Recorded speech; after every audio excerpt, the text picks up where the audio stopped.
Hello and welcome to HNX Academy. अॼु जे हिन lecture जो topic shall, should, ought and should have आहे। असां ॾिसंदासीं त हिननि मोडल वर्ब्स खे असां किथे ऐं कहिड़े तरीक़े सां इस्तेमाल करे सघूं था। लेक्चर शुरू थियण खां पहिरियां तव्हां सभिनी खे रिक्वेस्ट आहे त असांजे चैनल खे सब्सक्राइब ज़रूर कंदा। Let's begin the lecture.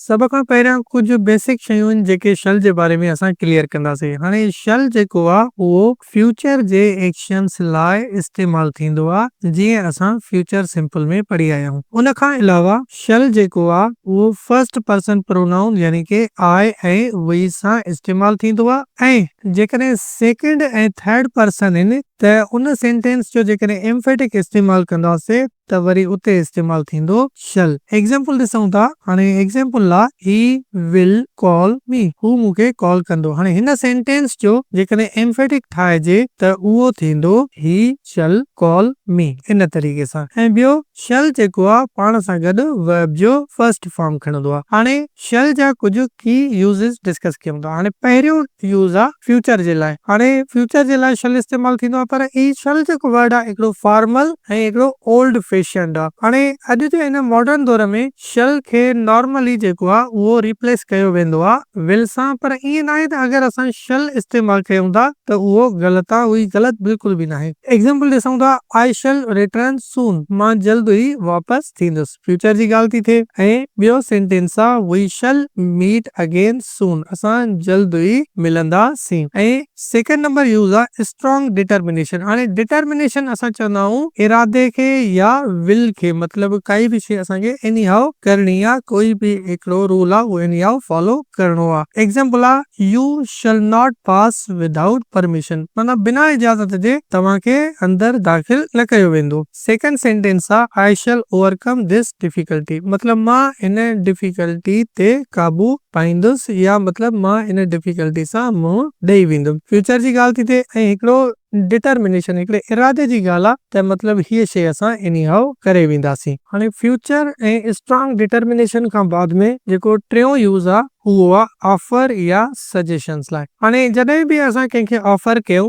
या जॾहिं बि असां कंहिंखे काई सजेस्ट कयूं, यानी कंहिं शइ जी सलाह ॾियूं, त उते बि शल जो इस्तेमाल थी सघे थो। हाणे इहे जेका ऑफर या सजेशन आहे इहा नॉर्मली इस्तेमाल कई वेंदी आहे इन क्वेश्चन सेंस। जॾहिं बि असां कंहिंखे ऑफर कंदा त उहो नॉर्मली क्वेश्चन फॉर्म में हूंदो आहे। मिसाल जे करे असां चवंदा शल वी डांस, इहा हिकिड़ी ऑफर आहे या हिकिड़े क़िस्म जी सजेशन थी सघे थी। या शल आई ओपन द विंडो, छा मां दरी खोलियां, त इहा बि हिकिड़े क़िस्म जो ऑफर आहे। ऐं फोर्थ नंबर आहे लीगल या कॉन्ट्रेक्चुअल। अच्छा, हिकिड़ी शइ यादि रखी छॾियो त जेका बि लीगल लैंग्वेज आहे, मतलब जीअं असां मतलब कॉन्स्टिट्यूशन पढ़ूं था कंहिं बि कंट्री जो, त तव्हांखे उन में हमेशा वर्ड मिलंदो आहे शल। छो त शल जेको आहे हिकिड़ो स्ट्रॉन्ग मैसेज ॾींदो आहे, ऐं लॉ जी जेका लैंग्वेज आहे उहा बि हिकिड़ी स्ट्रॉन्ग ई हूंदी आहे। त जेका बि लीगल लैंग्वेज आहे या जेका बि कॉन्ट्रेक्चुअल, मतलब जॾहिं बि असां कॉन्ट्रैक्ट कंदा आहियूं या जॾहिं बि ॿ पार्टीज लेट्स से ए ऐं बी पार्टी पाण में कोई बि एग्रीमेंट कनि थियूं या कोई बि कॉन्ट्रैक्ट कनि था,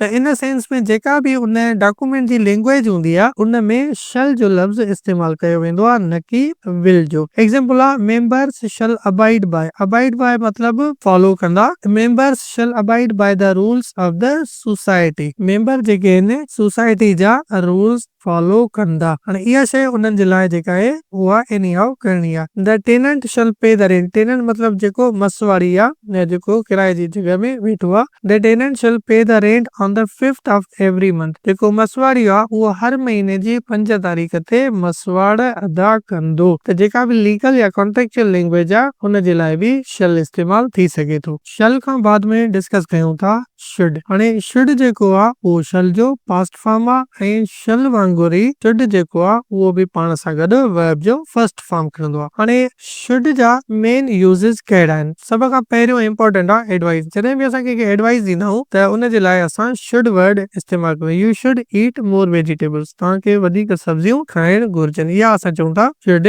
वेक अप अर्ली, हुनखे सवेर उथण घुर्जे। हाणे इहा हिकिड़ी सजेशन थी सघे थी। ऐं ॿियो आहे माइट माइल्ड ऑब्लिगेशन। हाणे माइल्ड मतलब हिकिड़ी हल्की, मतलब न घणी स्ट्रॉन्ग न घणी वीक, मतलब हिकिड़ी विच तरी हिकिड़ी ऑब्लिगेशन। मतलब असां कंहिंखे काई शइ कयूं या काई बि शइ कंहिंखे चऊं उहा हुनजे लाइ मतलब ज़रूरी आहे। माना हिकिड़ो एॾो स्ट्रॉन्ग सेंस न आहे या हिकिड़ो एॾो मतलब स्ट्रॉन्ग मैसेज न आहे जीअं मस्ट में हो। हाणे मस्ट में असां काई बि शइ अगरि कंहिंखे चऊं था त उहा हुनजे लाइ हिकिड़ी ऑब्लिगेटरी, उहा हुन लाइ ज़रूरी करणु। हीअ मतलब उन लेवल जी जेका आहे न उहा हार्शनेस न आहे हिन में। त we should respect our teachers, असांखे पंहिंजे टीचर्स जी रिस्पेक्ट करणु घुर्जे। हाणे हिकिड़ो ऑब्लिगेशन आहे पर हिकिड़ो तमामु स्ट्रॉन्ग बि न आहे न तमामु वीक आहे। टियों आहे एक्सपेक्टेशन या प्रोबेबिलिटी, मतलब काई बि शइ थी सघे थी। The train should arrive by 6 PM, train खे जेको आहे 6 वॻे ताईं पहुचणु घुर्जे। इहा हिकिड़ी एक्सपेक्टेशन आहे ट्रेन जे अराइवल जी। फोर्थ आहे कंडीशनल यूसेज, मतलब एग्जांपल ॾिसो, if U should need help call मी। हाणे जेकॾहिं तव्हांखे मुंहिंजे मदद जी ज़रूरत आहे त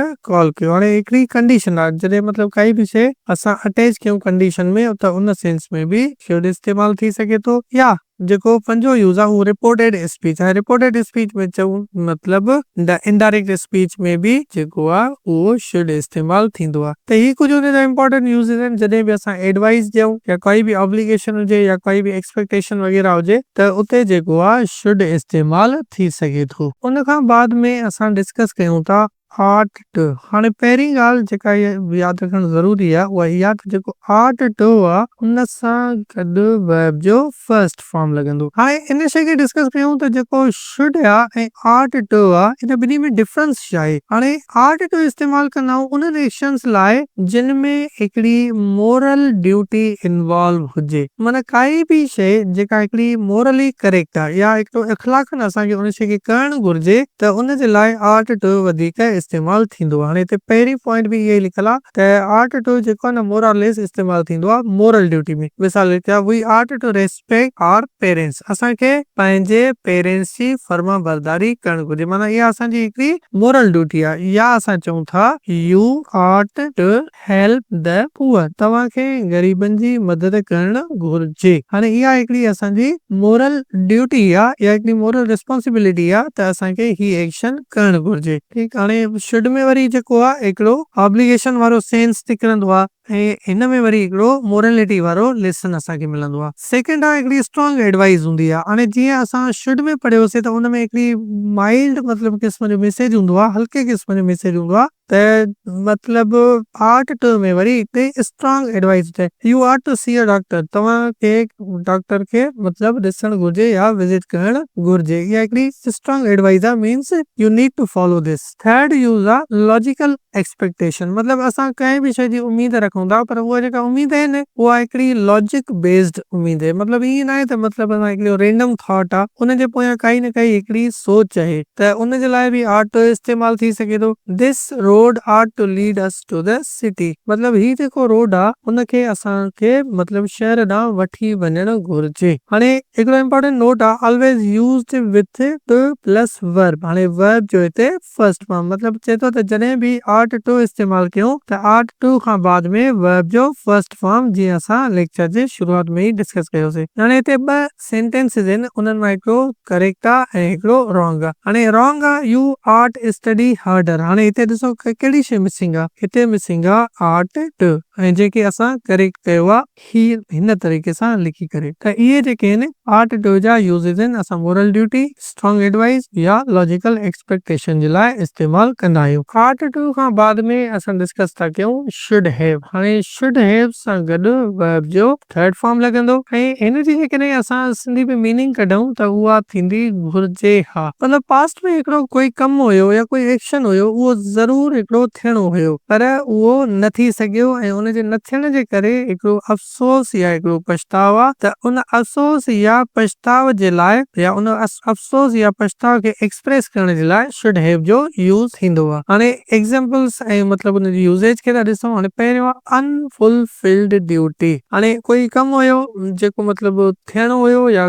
फुलफिल थियणो हुयो पर उहो न थी सघियो। एग्जांपल आहे U should have told me the truth, तव्हांखे मूंखे सच ॿुधाइण घुर्जे हा, पर छा हुन उहो सच ॿुधायो न, मतलब पास्ट में हिकिड़ो कम हुयो जेको ज़रूर थियण घुर्जे हा पर उहो न थी सघियो आहे। सेकंड आहे रिग्रेट। हाणे कोई बि कम जेकॾहिं पास्ट में थियणो हुयो पर उहो कंहिं बि वजह सां न थी सघियो ऐं असांखे उन कम जे लाइ या उन कम जे न थियण जो हिकिड़ो अफ़सोस या पछतावा, त उनखे एक्सप्रेस करण लाइ शुड हैव जो यूज़ थींदो आहे। एग्जांपल आहे I should have studied harder, मूंखे मतलब घणी महिनत करण घुर्जे हा। टियों आहे क्रिटिसिज्म या रिप्रोच, मतलब जॾहिं बि असां कंहिंजी तनक़ीद कयूं त उन तनक़ीद लाइ बि शुड हैव जो यूज़ थी सघे थो। He should have been more careful, उनखे वधीक जेको आहे ख़बरदार रहण घुर्जे हा। या पास्ट एक्सपेक्टेशन, मतलब काई बि उम्मीद हुई पर कहिड़े टाइम में पास्ट में, त उन जे लाइ बि शुड हैव जो यूज़ थींदो आहे। The parcel should have arrived yesterday, parcel खे जेको आहे काल्ह पहुचण घुर्जे हा, पर उहो छा पहुतो आहे, नो न पहुतो आहे। त शुड हैव इस्तेमाल कंदा आहियूं असां उन्हनि एक्शन्स लाइ जेके पास्ट में असां सम्झूं पिया त इहे थियण घुर्जनि हा पर उहे न थी सघिया। जीअं त लिखियल आहे अनफुलफिल्ड ड्यूटी लाइ, रिग्रेट लाइ, क्रिटिसिज्म या पास्ट एक्शन्स जे लाइ शुड हैव यूज़ थींदो आहे। इहो हुयो अॼु जो लेक्चर जंहिंमें मोडाल वर्ब शल शुड